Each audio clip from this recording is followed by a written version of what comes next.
Started? We're started. Okay. We did not talk about anything weird. Yeah. We were not talking Round about 2. This is just a warm up. It's Yeah. all good. getting comfy. And just think. I just want to see what I look like. Okay. Oh no, it's already taped. I was like, I want to see what it looks like in the It's video. cute. It's You know, it's nice and airy. No, I know, but I just want to see what I look like. I wish I could show you. I know I But can't. it's all taped. It's all taped. What if I look like shit? No, You you look look great. great. You look And so we wouldn't cute. just say that like to be No, fake but I want to know what I bitches. look like in the camera. Can you go around and tell me? What are you most Oh, what are you really? most self-conscious about? Let me. I just want to get eyes on it. I just want someone to look and just be like, okay, no, you don't look fucked up. The angle. I want to know if the angles are Oh, good. Oh, that's good. Let me that's a just. good sign. That's good. That was a little blurry. Okay, look. Fix it. Because I won't let you post it if I question after everything. I feel like I am rescinding my consent to this being posted. Yeah, so cute. You're just gonna say that because you're my best friend and you love me. Absolutely not. No, I did fix it. Okay, Okay, are we on again? we're on. We're on. Okay, perfect. Okay, well, start it off. And girl. action. Welcome to 2S Tuesdays. I'm Rochelle. And I'm Chase, or otherwise Wabi Canoe. If you're new here, this is a podcast where we explore social issues, community care, systems change, and the conversation that challenges to think a little deeper. Drawing from our experiences in the nonprofit and social service sectors, and I want to say lived experiences as well, we talk about topics like allyship, decolonization, housing, gender-based violence, and what it means to build more equitable communities. Whether you work in these fields, are passionate about social justice, or are just curious and wanting to learn, we're glad you're here. We do all work in the social sector. Like, we're all part of the community, working in nonprofits. So we are, just to be really clear, like, we do talk about our experiences in the field, but before we jump into anything, we are only speaking from our experiences. We're not speaking on behalf of the organizations we work for. Yes.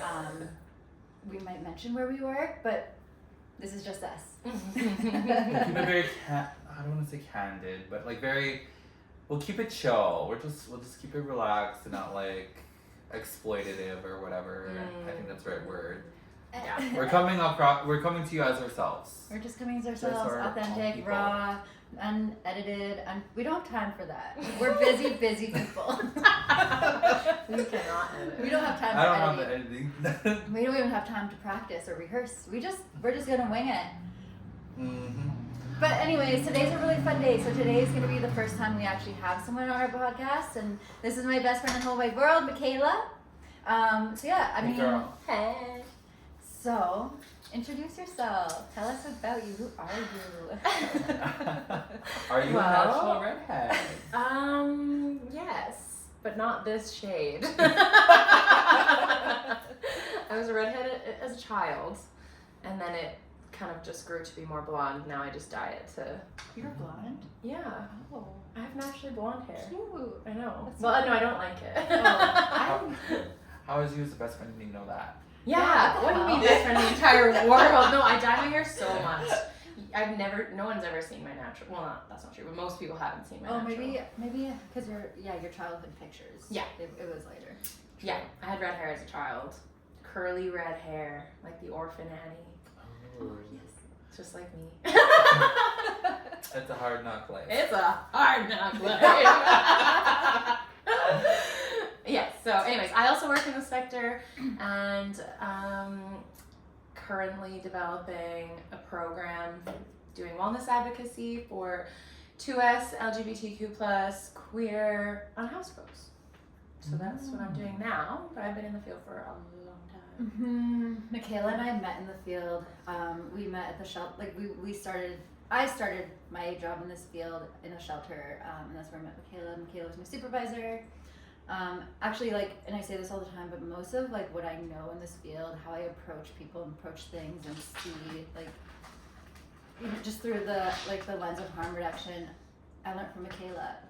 I remember when we started, or when I started in the shelter, I won't say where it was, but we were working for a faith-based organization, and very like rigid structures, things like there's a lot of othering, like when it came to us like as the service providers and then the service users. Just like, do you remember like a lot of don't relate to them? Yeah. You know, like your business is your business. You're here to work. It's professional. Yeah. You don't share anything about your personal life with people, kind of thing. Yeah, it was not relational. It wasn't relational. It wasn't the Indigenous way. No. It sounds like very, very clinicized. Yeah. Exactly. Yeah. And a lot of it was just like not our ways, and so it felt really contradicting.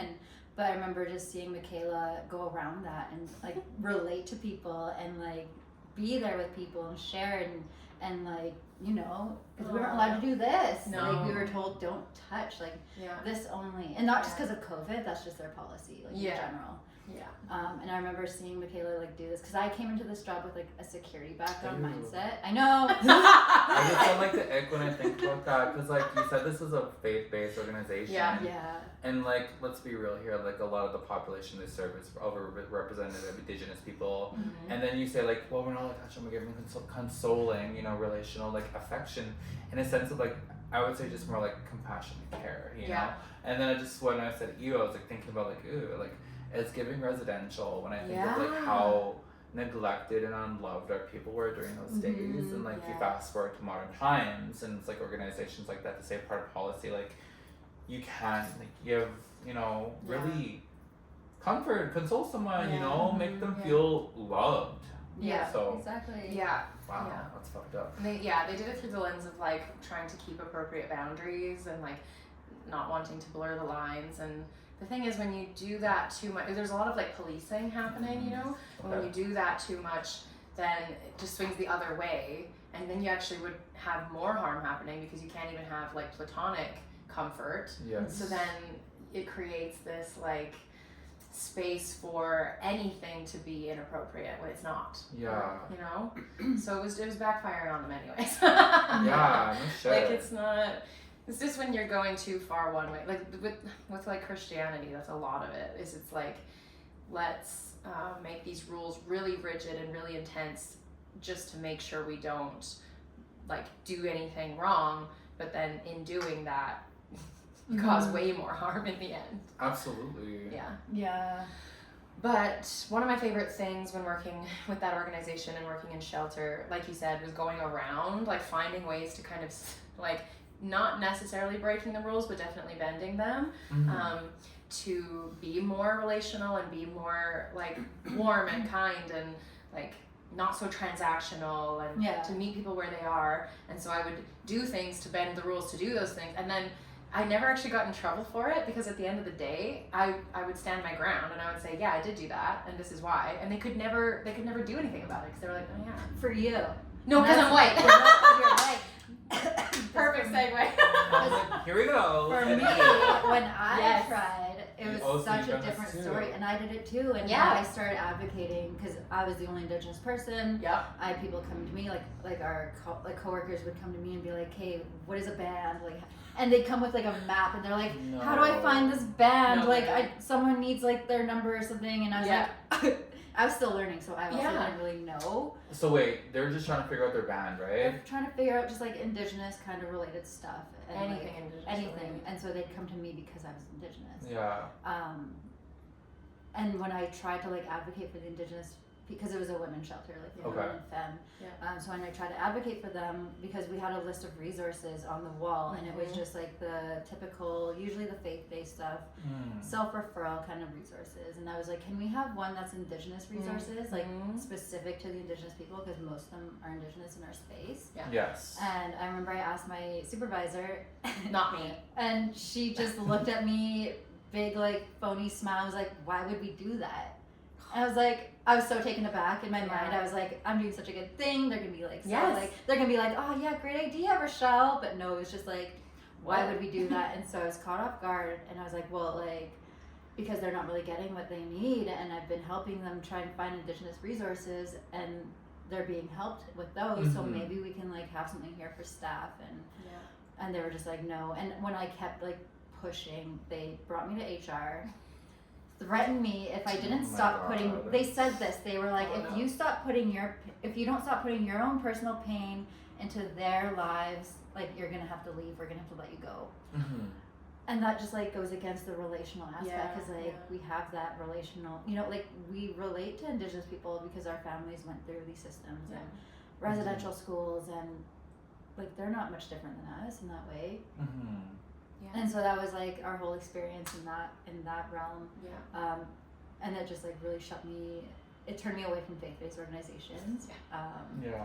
But that was like a big difference, is you didn't get in trouble. No, I wouldn't. And I mean, like, they didn't like me, that's for sure. Yeah. Yeah. But I did have, like, connections with other, like, with management, and so, like, I kind of was a little untouchable, but to see the difference between how I was treated and how you were treated was just so, like glaringly obvious that it was, like, racial bias. You Yeah. know? For sure. You know, because, Yeah. you were just trying to do what I was doing as your, like, lead.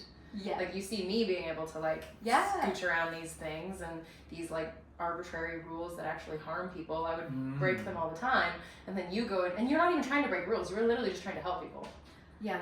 And they were like, "Oh, no, Not that way. Not that way. not that way." Sorry, honey. Sorry, that's not white enough. Yeah, and that's Well, exactly it's true. It's I know. And then I threatened Call that. spade a spade. I was a threat to their ways. You are, yeah. But we got out of that. We ended Yeah. up going to more, what's the word? Is it secular? Secular, yeah. We went to secular organizations that are better. Mm-hmm. And we worked together there too. And worked together there too. Yeah, we've just like followed each Yeah. Y'all other be all following throughout. We each come other. We did together outreach now. together. Yeah. We Yes. are one. Me We and are Kayla are one. In like the best way. We joke that we're each half of one brain cell, and so that we have to like come together so that we become one brain cell. Yeah, rub them together. Yeah, that's what we do. But truly, I learned so much. You're like, what the fuck? I just think of like my brain always goes somewhere like, you ever watch The Substance? Yes. Remember when she just re-injects herself and Oh becomes that my creature? I'm like, That's yes, on a cellular level. On a cellular level, we're just like, have you seen that movie Together? No. They Yes. like fuse. Is that you do? That's us. Yeah, In but the like outreach in the world. best way. Like Yes. we do really good work together. Yeah. Mm-hmm. We Yeah, we complement work each really other. well together, and we have the same approaches. But like Yeah. the cool thing about working with you has always been the fact that you use your privilege, because like you recognize it, and it's always been like you use it in a way that will, you know, uplift Indigenous voices. Yes. And that's what I've always like really admired about you too, and working with you, is your ability to do that. So like, Yeah. what's the word? Humbly? Yeah. No, genuinely. Yeah, I appreciate that. I know what you mean. You know what I'm trying to say? I know exactly what you mean. In the Yeah. sense of when it comes to like allyship and what an ally looks like when it comes to like non-Indigenous folks. Yeah. And P.S. by the way, this is like Indigenous Peoples Month. And of Yeah. course we're being And Pride very Month. and Pride And Pride Month Month. and Gemini season. Ooh. Recognize. Right. I also have one, a Gemini. So my Which one's favorite. Gemini? That's one. This one? Yeah. Which one of my This tattoos time. is Gemini? This one, yeah. Leo's a Gemini. Yeah. Oh yes, that's right. You're a Gemini. Okay. Sweet. So Yeah. like basing on that, because I feel like we wanted to be really like intentional, specifically with this month of June. Mhm. You know, because you know it is Indigenous Peoples Month, and it also like summer solstice is around the corner, and you know, I feel like a lot of these conversations still need to be had, and like you know we got to get these conversations going, these gears flowing. But tying into what you were saying, I know what you mean. Like when it comes to using a privilege as like, you know, as somebody who's like white or whatever, and it's like there's a difference between like doing it out of humility and out of care and genuine like integrity, versus something that's like ego based or like coming off as like a white savior. Yeah. You know what I mean? Exactly. White saviorism is rampant when it comes to like how people show up for Indigenous people. It's very performative. Yeah, it is. And something actually, I was speaking to a friend last night who's Inuk, and he was saying white people, and I would say like this particularly happens with white women, and I don't know why. I think white men just don't even care. They just don't give a shit anyway. They're so unaware. But white Women women. want to talk about brain cells. Just kidding. Sorry, no, we're not haters. We're not haters, so we're cool. Yeah. Women are fine. Sometimes.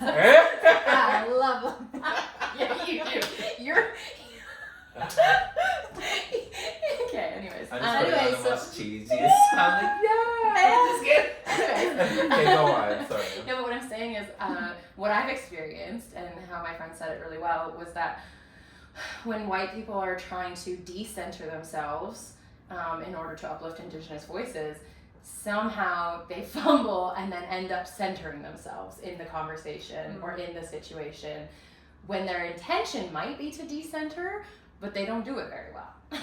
And I think because they're so used to being the center of attention that they're like running to the finish line and they're gonna do it and they're gonna be great allies, and then right at the end they just fumble it and they go back into centering themselves. Yeah. For sure. In the effort to decenter, they end up recentering. That's so common. Yeah. So I guess like in terms of that, when you say like when it comes like to allyship, and whether this be like, I feel like this could go beyond the spectrum of like, you know, white person, but also like other marginalized folks as well.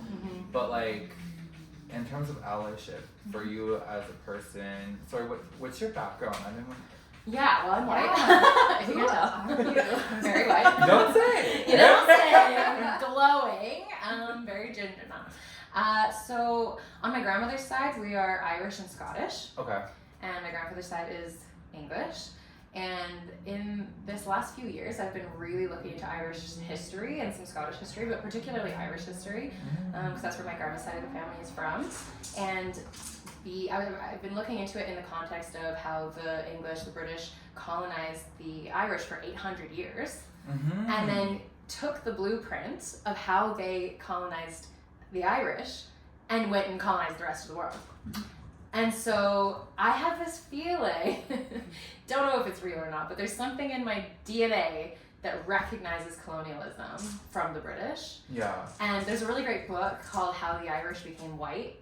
And it's because before the Irish came to like other places, North America, when they were in Ireland, they were colonized. They were looked at not as like British, and they were white, but not treated that way, right? Like they weren't looked at as equals No, either. exactly. But when they moved to North America, they experienced white privilege for the first time because we had slavery, we had the enslaved peoples, and the Irish actually turned on the enslaved people because they thought, well, now we're finally not being treated badly. And so there's just this really nuanced, complicated history. But when it comes to Irish and Indigenous folks, there's actually a lot of overlap in like the oral storytelling and their history and like, so I think naturally just in my life, I have wound up in Indigenous like communities. Like I was best friends with an Inuit family growing up as a kid. They kind of took me in because I had a really tumultuous childhood. I'll keep going. A little panic moment. Okay, it's going. In my mind, I'm like, it better not stop recording. Could you imagine? Like this is getting good. This is getting good. Yes. No, so I had been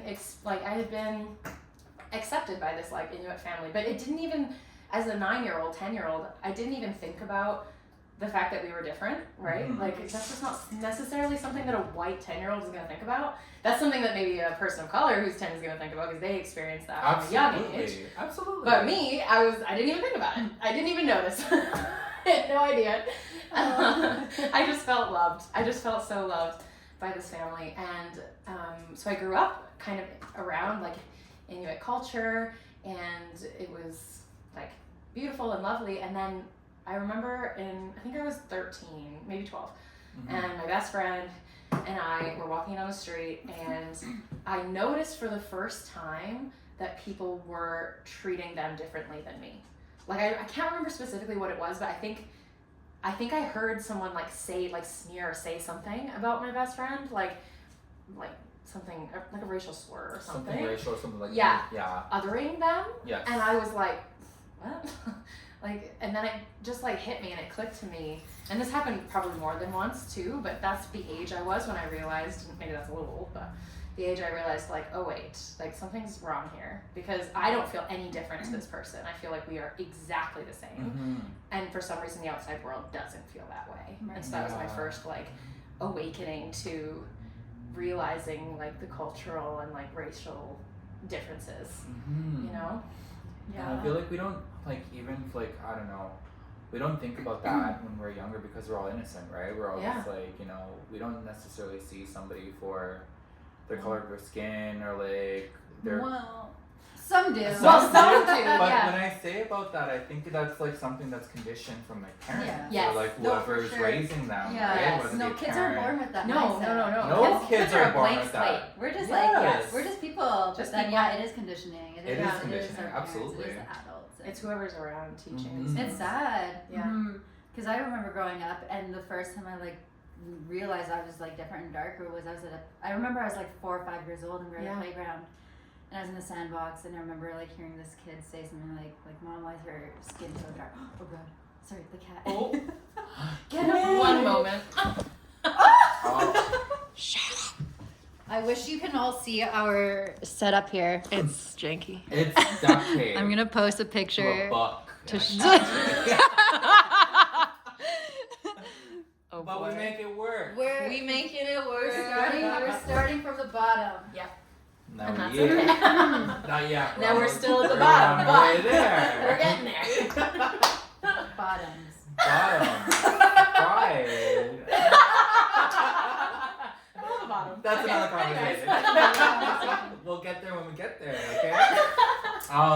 I guess. You were saying. Oh Yeah. yeah, so this kid like pointed out, and his mom was like, "Oh, she was just like joking about it. She's like, oh, she plays in the sandbox too much or something." What? Like that. And I remember just going home and like in the bath that night, like rubbing my legs and like wondering why it's not getting clean. That's so And I was so Shit. young, and so I like had that, and that stuck with me like for my whole life. course. That's a real thing. Mhm. It's That's so a very real real because I thing. grew up urban. I was always like, it was white centered everywhere Yeah. I grew up, and I was Yeah. just like, I was the other. Yeah. I was constantly othered. Yeah. And like when I think about othering, it's like you're placing people in categories. It's like us versus them. Yeah. Mindset. Yeah. That's what othering is. If you don't know. Yeah. Yeah. So yeah, you would have experienced it way younger as a person of color, Mm-hmm. whereas it took me a while to Which know is this. Really, like, which soak is it in. good. But I felt like it was still Yeah. younger than like maybe a lot of other white people. Yeah. Because of my proximity to this family that I was so close with, and like Yes. because of that, and because I was so like lucky to be like loved and accepted by them, and then just seeing the world through that lens, I felt really like, I mean, that was a privilege for me to like, Absolutely. yeah, be able to grow up that way. And because of that, like it's just been second nature spending time with like Indigenous people. And Yeah. I'm not gonna lie, like I've had other white people like ask me about it, which is weird for one. Okay. But just to be like, like, do you feel like uncomfortable or like out of place, or like are you scared that you don't want to say anything wrong? Oh, my cats. I have 3 cats. Charlotte. Oh wait, is that Charlotte? That is Charlotte. Wow, that's a good job. Okay, You just thank met them. you. And Mabel and Charlotte look pretty similar, so I'm impressed. They just want to be a part of They're it. like little lemurs. You know, I love them. They're Like like little Zoom monkeys. food. oh, she's just Yeah, like like comfy. Okay, she's chilling. She's chilling. She's chilling. Stay. He's chilling. I don't even know where Mabel is. She's like, I don't want to be a part of Sashay, this. you stay. Yeah. Okay, What was I saying? Yeah, like moonyows. Like Moonyows. for those Oh, who are yes. listening. Moonyows. Moonyows, Cree for white people. Mhm. Back to you. Yes. Back to the moonya. No, so I think like I've had people kind of like skirt around it, not wanting to say exactly it, but like saying like, I don't know, like, is it weird Yeah. that you just naturally end up having, because like my 2 best friends in the entire world are Indigenous, different, types of Indigenous, but, Mhm. and I didn't do that on purpose, like, Yeah. that wasn't, It's not like you're gonna go out and be like claiming like No. Nietzsche friends like, oh, I'm just like. no, but some people do that. That is a very real Some people do thing. that, and I've been terrified of being perceived that way. Like, I Yeah. do not want to be perceived as like somebody who's like chasing Indigenous clout, or like going after like being in Indigenous circles and then like using that as like a look, I'm accepted, because a lot of white people do that. That is so true. A lot I've of white seen people it. do It's that. so cringe. And like And it's bad. It's like insidious. it's very, very insidious. And I Yeah. think like I guess the question I can ask you in Yeah. that regard is like, can allies like come across as being good allies and Yeah. like still cause harm? And if so, Yes. like what does accountability look like when they make mistakes? Oh. Oh, that's a good. I was like, where are you going with this question? Yes. Yeah, no, you definitely can cause harm without meaning to as a white person in Indigenous circles, or like spending time with Indigenous folks, or just not even, just in general, like you can cause harm without knowing or not meaning to. Yeah. And I think the biggest thing that happens is ego and pride and feeling like, oh, but I didn't mean to do that. Like I didn't mean to, I wasn't being racist, or I wasn't, they just get like immediately defensive. And maybe it just like touches some kind of spot. And the best thing for me, like that I've learned, is that like it's not personal. If you didn't mean to, then you didn't mean to, and you just apologize, learn from it, move forward differently. It doesn't have to be a big deal. I agree with that. I really like the way you said that. It doesn't have to be a big deal, because I find like when someone like, as like a non-Indigenous person, like makes these mistakes, they're always like so overbearing. Yeah. And like that's centering themselves. Yeah. I just did it. But yeah, I just did it. I didn't see that. I just, you know what I mean? I'm not offended by No, the way. This is that's different. this That's is not a centering conversation. yourself. That's ADHD. Blame it on ADHD.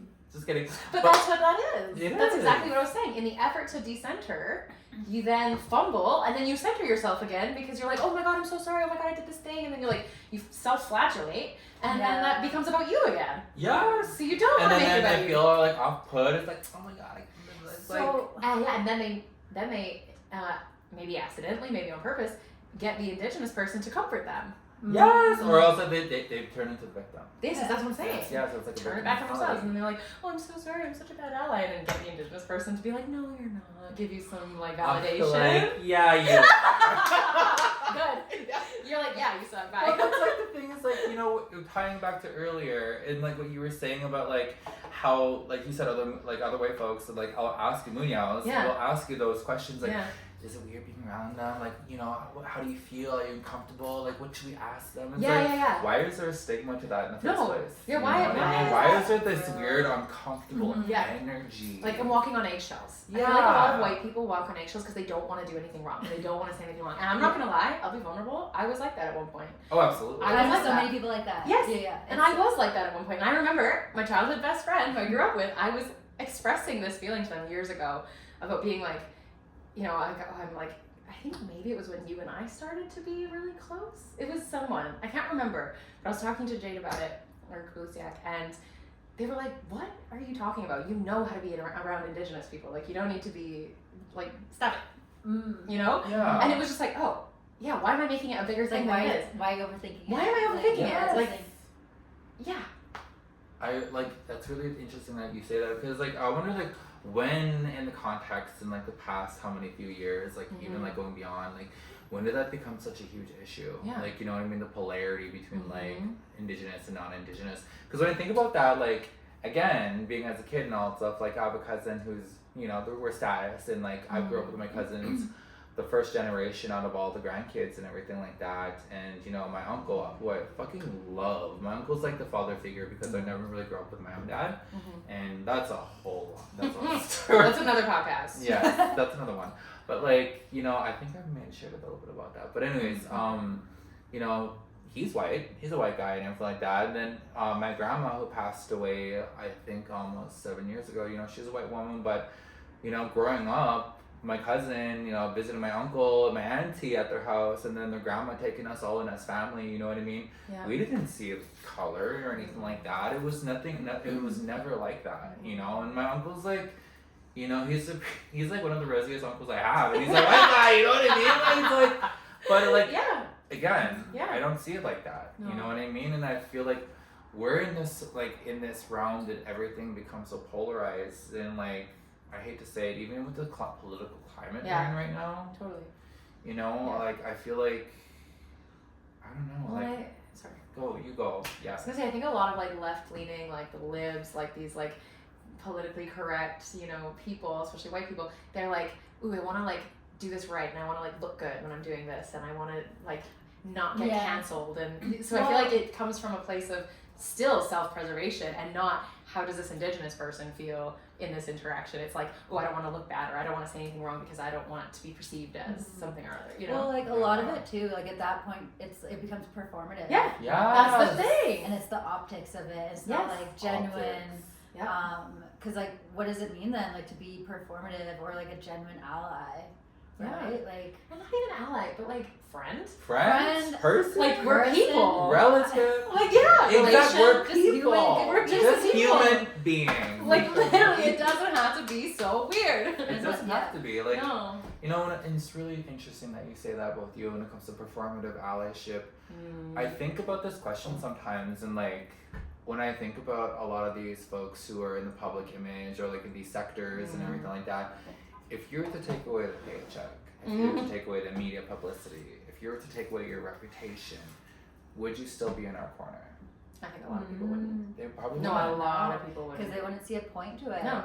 Because it's like self-interest, right? Yeah, it is self-interest. It ties out to self-interest, like what's in it for me. Yeah. You know what I mean? Yeah, and it's like, is allyship, you know, is it a label people give themselves, or is it Yeah. something others like expect of you, or like, Yeah, because I've never actually framed it in my mind as like I am an ally.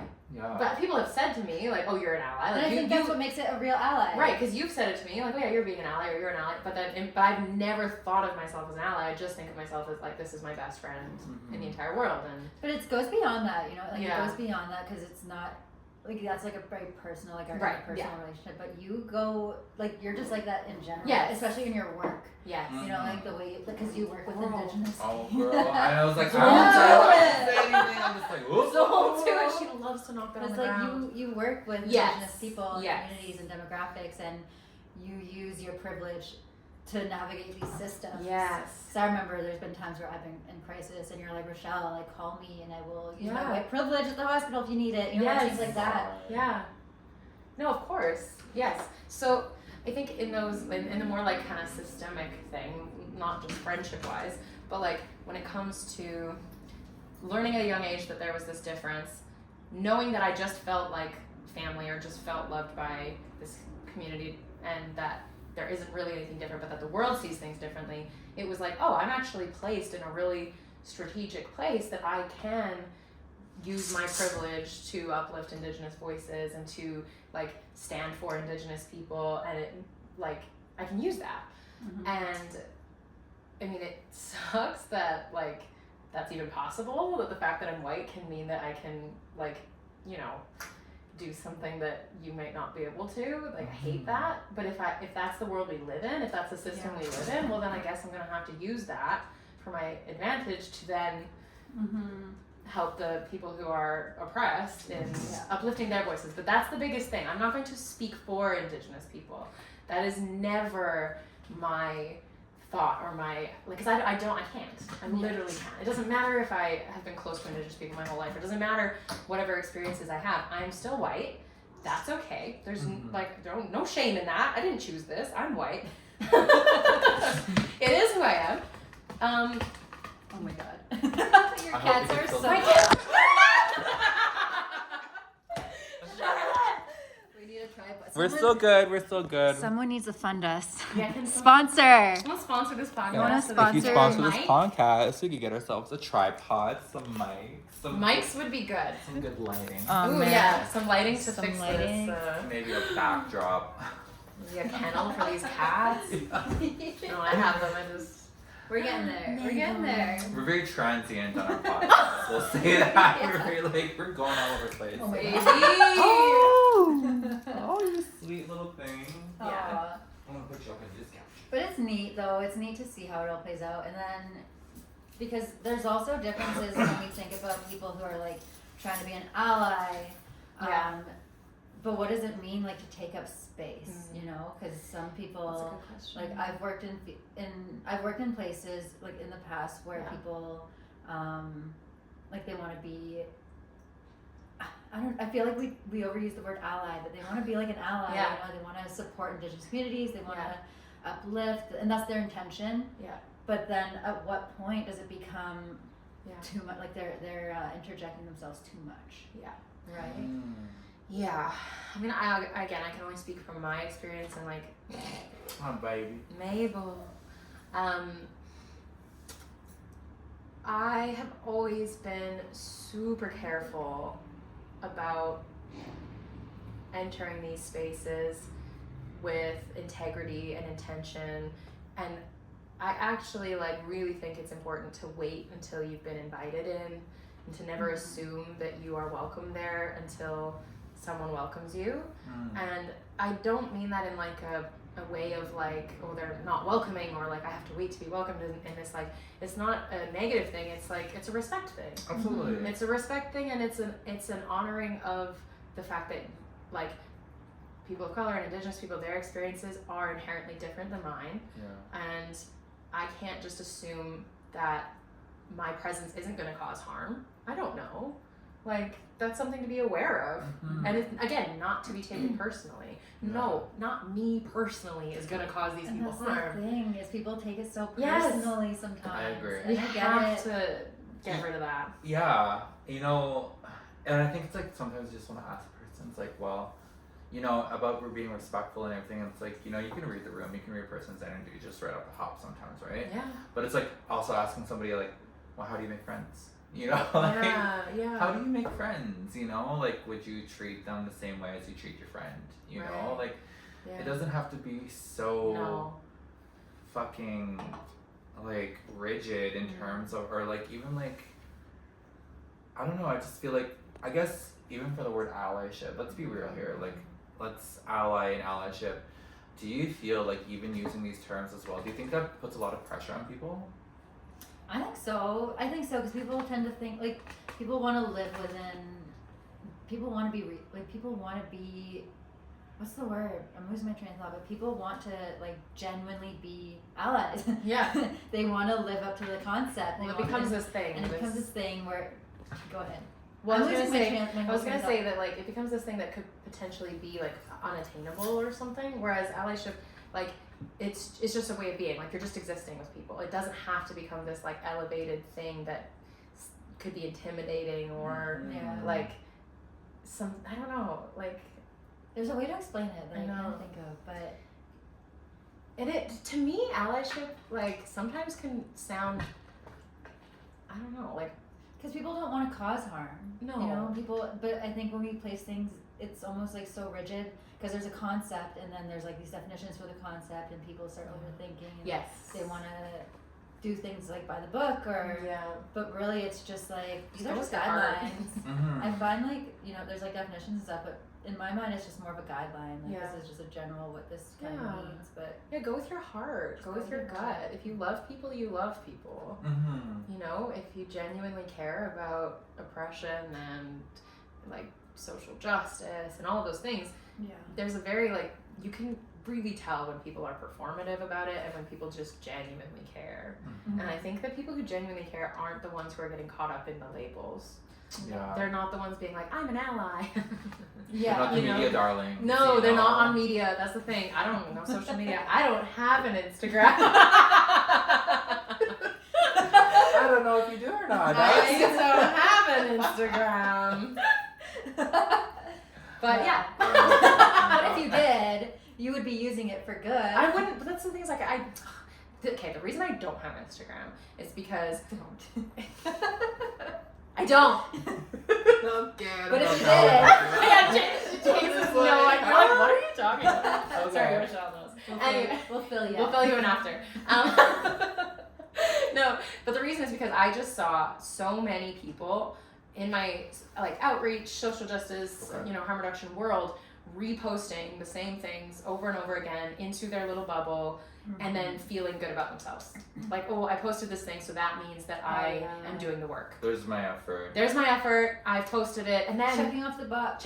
And then I felt when I wasn't posting things because I felt like it was performative, and I only had like 100 followers who probably already saw that thing. So what is posting it gonna do? My voice isn't going far on my like. Well, I do have one thing to say about that, but I mean, it just rolled right off. Oh my god. But I mean, you know, and it's one thing too, because like people are performative and instead of checking off the box, they share something. It's like they did the work, and that's why when commemorative days come around, it's like the orange shirt, you wear it one day and you forget about it the rest of the year. But I find too, because even just reaching one person, even if they saw it again, maybe like, even reaching one person is reach. No, I get that. I understand that.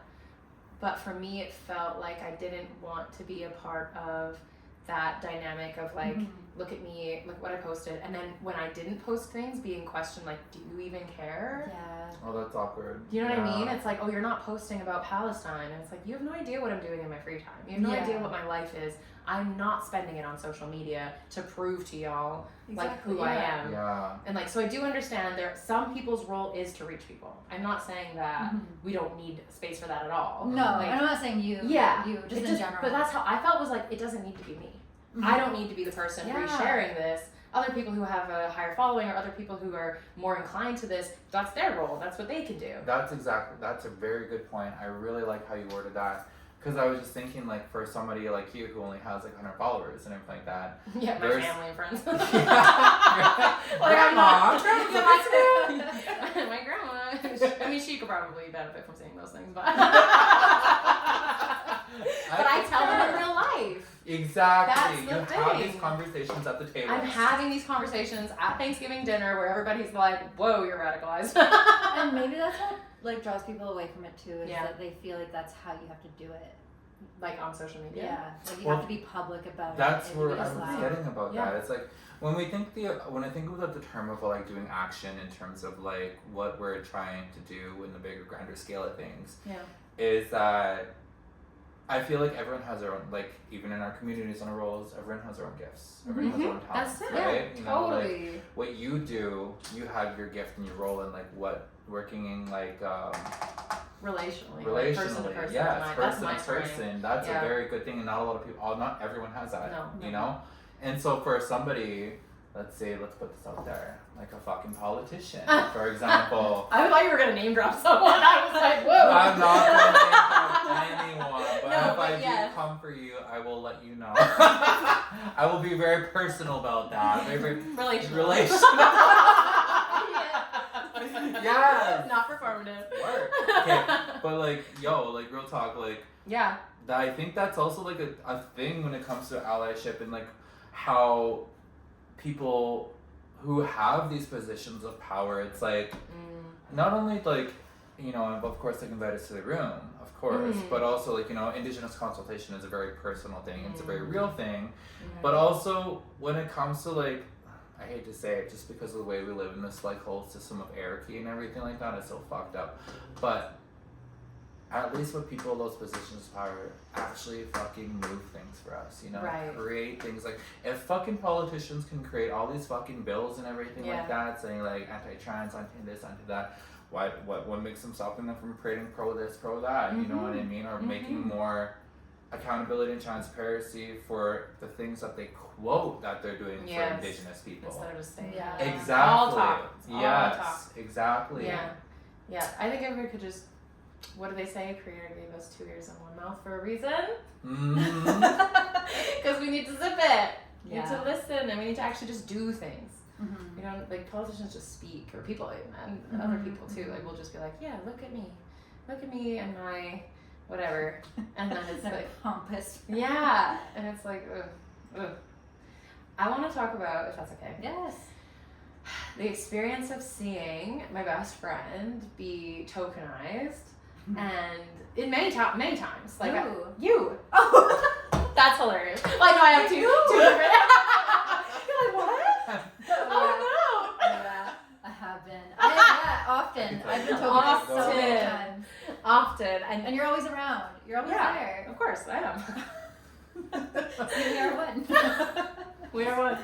Yeah. But seeing you be tokenized and like used for somebody's clout, and then the moment that you're not playing into what they want, throwing you under the bus, like, I can't tell you the anger I felt in that situation. Yeah. Like, I was sick. I was so angry. And I didn't even know it till later. No. Because, like, people from the outside looking in can see it, but I didn't see it. I just thought, like, I was like, wow, these are, like, the strongest allies in my life. Like, they uplift me, and they, like, help me get these opportunities. Yeah. And meanwhile, they were using that to their advantage, because then they can go to their circles and be like, look who I have in my corner. Yeah. I have this Indigenous person who's so great, Like, I got them these opportunities, and then it's like centering themselves. Centering themselves. That's what it really comes back to. And I've had that in multiple different circles Yeah. in the harm reduction field, like Yeah. not just one space. Nope. Many. And I say that because I'm sure there's going to be people from spaces that think this is about them, and I promise you it's probably not. No. Actually, I promise you it's not. No. It's very specific. But it has happened many times in But many it has different happened spaces. many times, and I don't want to call like people things out because No. like the harm reduction realm is a very like complex, Nuanced. yeah, very like tricky space to be in, Mm-hmm. and I recognize that. Mm-hmm. But there's also like I have to think about my boundaries too then, and how do I scope out the real ones, and then how do I, because I'm just so trusting. Yeah. I'm such a trusting person, and I want to believe people are doing the right thing and that they're genuine about it. But they're not always genuine about No. it, and it's for their own gain. Yeah. And so you have to think like, who is this benefiting at this point? Mm-hmm. And it wasn't me. No. No, it was not. No. I guess like how now, since you've been through that, is there anything different? Like how can you tell maybe now if someone's using you or that someone is genuine? Do you think you've learned a little like, I don't know, what do you think? In my mind, I'm like, just go ask Michaela. Michaela will know. I am here to help.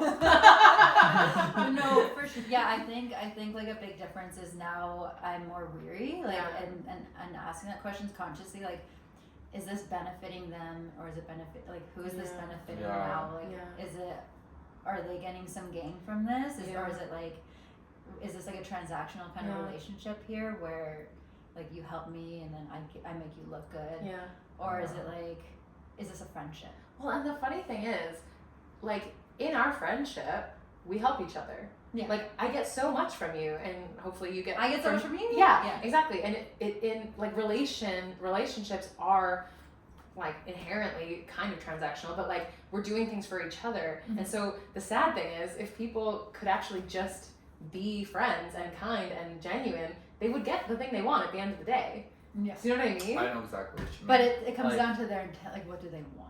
What Is that what they want? What is their what do they want, or what, like, intention or integrity, like their heart, like, are they just using you for their own gain? I guess that's true. It's just especially professionally, Yeah. because these are Yeah. professional These are- spaces. like what's happening behind the scenes, you know, like Yeah. what's Yeah. really going on. Yeah. It's And you know interesting to talk what? about When this. you ask No. that, because maybe I don't actually, I'm still figuring it Yeah. out. Like, I don't actually have an answer for that. Like, I know. if I can figure out who is or isn't I know. genuine or not, or tokenizing me, like, because it has happened so many I times. know. And when it's happened and I look back, I'm like, oh shit, yeah. Mhm. But I'm just such a trusting person. I know. You don't want to have to change that about yourself. Girl, I think you should change How do I trust nobody? People are mean. People gotta earn this trust. Yeah. Well, that's the thing. Yeah. Like, I gotta Yeah. put my 2 cents in Do that. it. It's your Because, turn. like, I've experienced that in the same degree back in a place that I used to work in another city. I don't want to say words, but and then when in terms of tokenism, I was hired as this Indigenous specific role, Yeah. and I was like right in the job posting Yeah. for this white-based organization, very literally hierarchical, like frontline on the bottom floor, and then Yeah. HR, then like Yeah. CEO, Yeah. and like literally, and like when it came to like conversations and things I wanted to be doing to like actually make meaningful change that are in those spaces, Yeah. it was exhausting. Yeah. It was very exhausting, and how like I had to forward my voice to somebody to get to there, and then all of a sudden the reach would just plummet or nothing would come out of that. Yeah. And then I think what the most awkward thing was at the time when I thought about it, and I was like, I was put on the spot, and I was like, and I willingly went ahead, and I think about this too the other day, like, well, I think about this in the long grinders, again, like, in the back of my mind, what I've experienced was like, you know, asking me to do the land acknowledgement. I was like, you guys are asking me to do and come up with a land acknowledgement For mine. for this place, which is not necessarily my Right, treaty, yes. but you know what I mean. But Yeah. still, like as an Indigenous Sure, person, yes. you know, That's not your role. Yes, it's not. Yeah, it's not your role at all. That's. It was the weirdest fucking thing, and I went for it anyways. And then Ugh. afterwards, I was like, And then I just got into more and more education and detailing and like, you know, going to other places. I was like, that was really wrong. That was very, very wrong how they treated me. And that's a big piece of it that, because it makes me think is, like, are they coming to you to educate them, or is it like, because an ally, someone who's genuine about this, like they're gonna go learn themselves, and they're gonna come to you, and they're not gonna come to you and say, teach me. Exactly. Yes, and for you listeners out there who also want questions on that, who like, you know, are in the journey of like being a friend, they're an ally, or what have you, Google's not fucking hard. No. I will literally tell you, there's things you can Google in terms of like how do you do land acknowledgement, what is this, what is that? And there's books, read there's books. Books, yeah. Buy a book to support an Indigenous person who's written that book, but read it. But don't go to an Indigenous person and like expect them to do the work for you. Like you gotta put the labor in, and make sure that you know how to scope out like credible information online, because there's so much that is, especially when you Google there's, especially with our political realm, like there's so much that is gonna be very biased and against their ways and against Indigenous like reality, but so you gotta look into like what's credible, peer reviewed, love peer reviewed stuff, like peer reviewed and like from actual Indigenous people. And from Indigenous people, What's that? What's that one that we just found out there? That guy. Oh, The Inconvenient Indian. That book from like this guy. It was like a well-known author throughout the years. Found out he wasn't even Indigenous. Yeah, fuck. Really? Yes! Watch out for the pretendians. Watch out for that's the thing. And don't be a fucking pretendian. Do not be a pretendian. Because I think there's a website. That's a whole, we could talk there's about like that a website where I don't know what the website is, but I remember a teacher telling me at school was like there's a website and they list like a bunch of people's names for pretendianism. Whoa. And so they're like, if you know someone, like put it on there. put it. Oh my and god. I'll try and find out That's what awesome. it is, but it's a good resource. But it's apparently a real thing, Because people are gonna want to profit off of that kind of stuff. Oh, for Buffy sure. Saint People Marie. do, yeah. Buffy. Buffy Saint Marie. Even with like appropriation They're too. fucking orange tan. Yeah. But oh my god, I've had people in the past tell me I look like Buffy Saint Marie. Ew, who told you? I don't see your nose. I don't want to say. It was my hair. It was my haircut. I had bangs at the time. Did you have those little feathers in you? No. Feathers. The little feathers. No, and I don't want to say who it was because. Can you tell me after? I'll tell you after. I know some of y'all probably came here for the tea, but I'm not I'll gonna give you call the people details. out. I get in trouble doing that. We're not here to shame. We're not here to shame unless like it's unless you really need to be shamed. Some people do need to be shamed. But, we could shame some people. Shame. We could usually shame. It gets me in trouble, so I won't do it right now. No. But there's like also the difference between like appreciating Indigenous culture versus appropriating it. And yeah, that's like a whole other piece. That is a whole other thing. It is a big whole other thing, and that's real. I also think about like in terms of like how are our young people learning from this? You know, for those who are up and coming, and I think about the kids who are like living in these climates right now, with the political climate, and I feel bad for a lot of kids who probably don't even know any better and just like follow the things that the parents say in terms of like. I'll just call a spade, separatism. You know what I mean? And I think I guess the next question I want to ask is like, what would you want young people to know about allyship? Oh. In a perfect world, in my dream world, they get to grow up the way I did. And not like other people, you know? Like grow up in a way that it's like we're all just here fighting against the system together, and how can we use the system against itself? Do you know what I mean? Like I said, using my white privilege to then uplift Indigenous voices. Not just using Indigenous people, but saying, hey, these are Indigenous people that I know. I'm going to step aside so you can hear them. I've been invited to the table because I'm white, and I go, I think this person actually has a lot more experience than I do. Bring you to the table, and then back off. I don't have to say anything. And so I think young people, like you said, they're blank slates. They don't see all of the racism and things, or it doesn't come from inside. If we could keep that as long as possible, and then when they see it, teach them through it of how to make change. Yeah.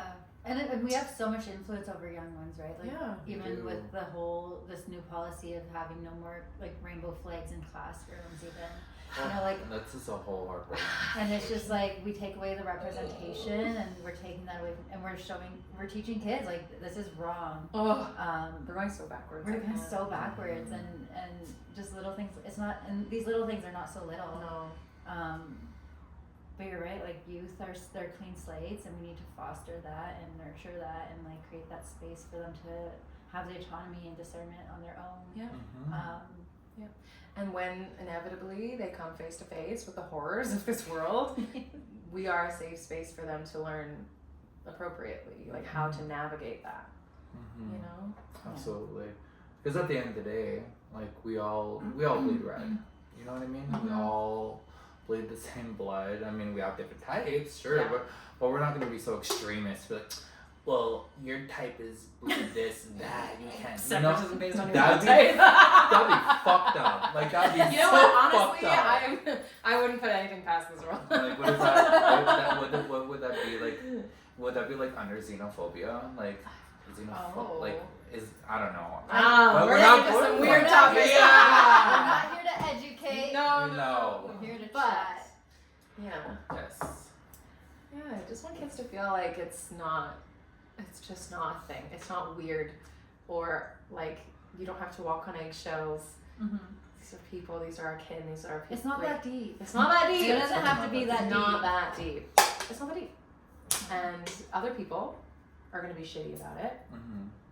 Let's figure out how to fix that. Mm-hmm. I love that. Yeah. Nothing. That was good. Yeah.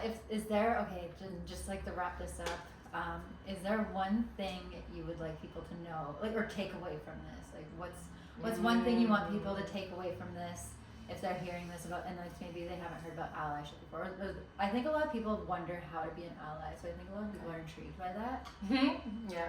But what's one thing someone can take away? The thing that I've been thinking about throughout this entire talk is the decentering yourself and not taking things personally. Like, I'm a white person. I didn't like directly cause what has happened here, but I can directly be a part of fixing what has happened here. Yeah. And so when people are talking about muñas or white people, don't take it personally. Yeah. I firmly believe too, and I firmly believe this is when like settler colonialism and all that was happening when it first started. I truly believe like there was white people then who are like not wanting that to happen. Of course. I think naturally like there's allies no matter what in any era. Yes. Mm-hmm. And it's just like it doesn't have to be such a like maybe in your past life you would have been an ally too. Yeah. You know? Probably. It doesn't have to be such a bad thing to be white. No. No, absolutely not. It's the people in power. And I know there's It's a lot the of wealthy, white guilt. you know? Yeah, there's like white guilt, white fragility. Yeah, and but things get like rid of that. But That's get rid of centering that. yourself. Mm-hmm. I think white guilt, white fragility, white shame is centering yourself. Get rid of that. Yeah. Like, you can be aware of the harm and the history and make sure that you are intentional about not perpetuating that harm. Harm that you didn't necessarily cause. Maybe you did. But like, either way, being aware of the harm, not taking it personally, and figuring out how to lessen harm. Because at the end of the day, actually this is the biggest thing in my world. At the end of the day, I am a harm reductionist to my core in every aspect of what that means. Yeah, and you know what? And this is, and I think this is like a good space to end it off too. Even is when it comes to harm reduction, like for Indigenous people, because it comes up often, like Indigenous harm reduction, and a lot of people, I think a lot of people understand the concept without realizing there's a term for it. Right. But when we go back to like our original roots, like we lived out harm reduction before it was even this like colonial term. Like Indigenous harm reduction being like our ceremonies, the things that kept harm away from our communities. It's returning back to oneself. Returning back to oneself and our culture and our ways, and us knowing that that is what inherently like eliminates harm. Yeah. And Indigenous harm reduction is for everybody. Like Yeah. we can all live it out, right? It's Absolutely. not just for Indigenous people. I think it's important. I think it's important to live out Indigenous harm reduction as a non-Indigenous person. Yeah. Yes. Because that is amplifying Indigenous voices as well. It's saying, look at this thing that came long before I did, and how do I step aside to let that shine through? Absolutely, Right. right? Yeah. You know, they say, like,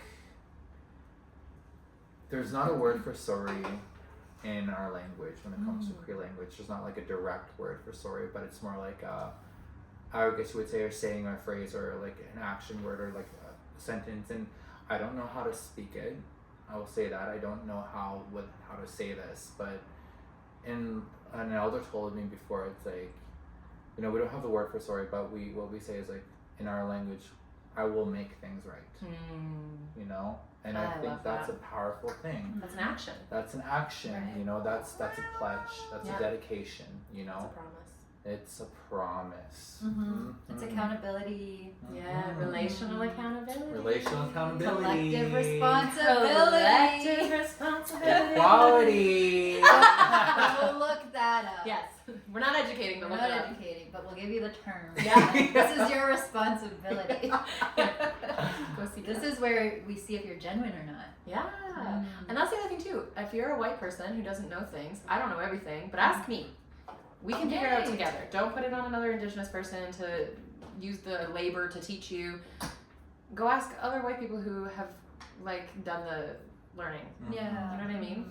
But I won't say no to a 20. No, yeah, We've absolutely. had bucks. If you're gonna pay that. Consultation. some Consultation type of- fees, Yeah. reciprocation. But also, and then one more thing too is when you're learning this stuff, like, yeah, if you're an organization or whatever, like, hire the Indigenous orgs that are credible and have like good reputation. Yeah. Don't hire just any Indigenous person. Right. Credibility Yes. That's a good is call. huge. Yes. And another thing too, like, and I know this is also a big thing for funders because they want to like get extra numbers to check the box for their funding. Don't just stop at a certain number of Indigenous people that need to be represented in your organization or wherever business. Yeah. Why does it have to have a cap? Yeah. Why is there? It's a numbers game. No, there's no such thing. No. Just keep that growing. Yeah. That is also how you make more space for us. Yeah. For cute little us. Oh, the cutest. Oh, yay! I'm so happy we got to do this. Me too. Too awesome. This was good. Yes. Well, there you have it. Thank you for being on our podcast episode, Michaela. We really appreciate you. Pay me something. Nisto. Well, thank you. I hope Thank you. I hope y'all liked it. Yeah. Thank you for Yeah. having me. Thank you for having this conversation with me. Oh my god, it cut off. I'm just kidding. Oh, you're gonna keep that. Muestas. Bye.